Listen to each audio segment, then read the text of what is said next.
sông căn na đầy lầu xin bằng ở thôn sống nghe khiến nó cô nè lòng sông tia na lơ xa ít thêm thu tình ý định coi tôi nó bằng càng dễ tay mô an bằng cái ít na sang bằng môn măng buồn tê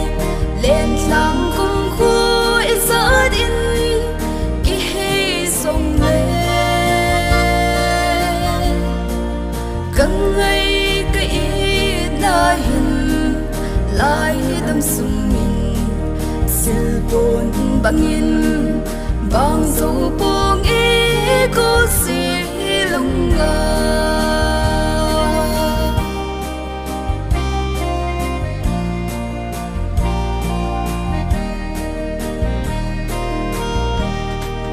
cái kỷ niệm na nơi hi lâu hầm ý định lom lâu khó xin chẳng này mơ đắm mô gian khốn bê à lối lệ chân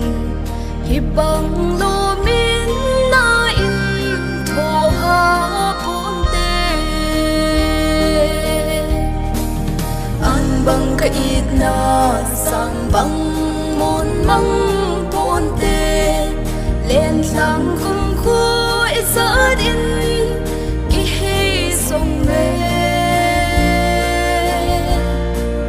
càng ngày cái ít na hình lại đâm sung mình sự buồn bằng yên bằng dấu buông ý cô xì lung ngờ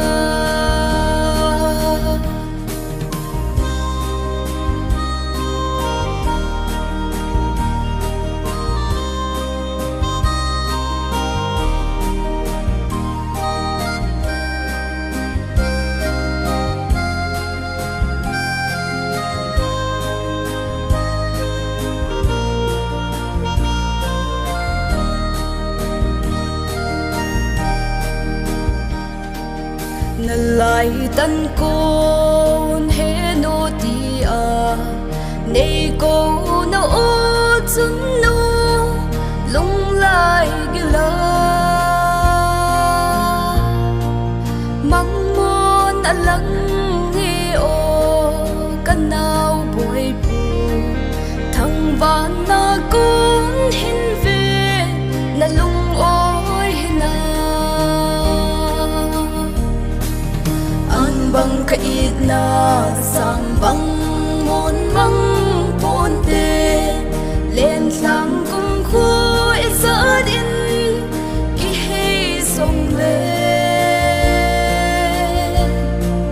càng ngày cái ít na hình lại đâm sung mình sự buồn bằng yên bằng dấu buông ý cô xì lung ngờ bằng cái ít na sang bằng môn măng bốn tê